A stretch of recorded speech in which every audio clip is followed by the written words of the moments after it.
તો શું મારા ભાઈઓ તમે જાણો છો કે આખરે ગિરનારની લીલી પરિક્રમા છે એમાં લોકો કેમ જઈ રહ્યા છે અને ગિરનારનું આખું વાતાવરણ કેવું હોય છે એ તમને બતાવવાનો છું.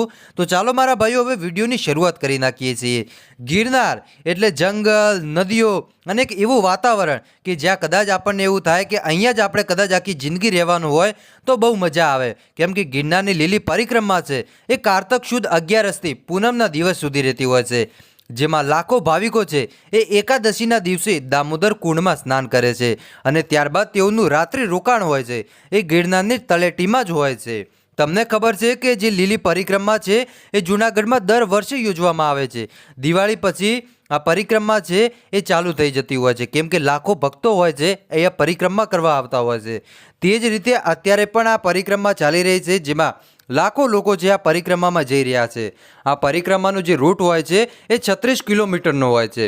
કેટલાક લોકો ઘરેથી પોતાનું જમવાનું લઈને આવે છે, તો કેટલાય લોકો ત્યાં સેવા પણ આપતા હોય છે. જે રીતે તમે જોતા હશો કે અંબાજીમાં લોકો ચાલતા જાય છે, એની જે રીતે સેવા આપે છે એ જ રીતે જૂનાગઢમાં જે આપણે ગિરનારની લીલી પરિક્રમા છે એમાં પણ એવા કેટલાય શ્રદ્ધાળુ છે કે જેઓ સેવા કરી રહ્યા છે. આ 36 કિલોમીટરનો રૂટ હોય છે. હવે તમને એ જણાવું છું કે આખરે લીલી પરિક્રમાનું મહત્વ શું છે. તો તમને કહી દઉં કે ગિરનારમાં 33 કરોડ દેવતાઓનો વાસ છે.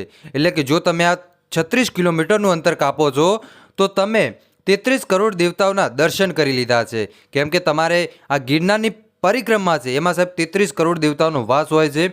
એટલે ખાસ કરી અને તમારે એકવાર આ પરિક્રમા કરવી જોઈએ. કેમ કે મેં મારા ભાઈઓ હજી સુધી કરી નથી, પણ હું એવું ઈચ્છું છું કે હવે જ્યારે આવશે ત્યારે આપણે પણ ગિરનારની પરિક્રમામાં જઈશું અને 33 કરોડ દેવતાઓના દર્શન પણ કરીશું. કેમ કે કહેવાય છે કે 33 કરોડ દેવતાઓ અહીંયા સાક્ષાત વસે છે. તો મારા ભાઈઓ, તમને વિડીયો જરા પણ તમને પસંદ આવ્યો હોય તો એક લાઇક અને ચેનલને સબસ્ક્રાઈબ કરી નાખજો.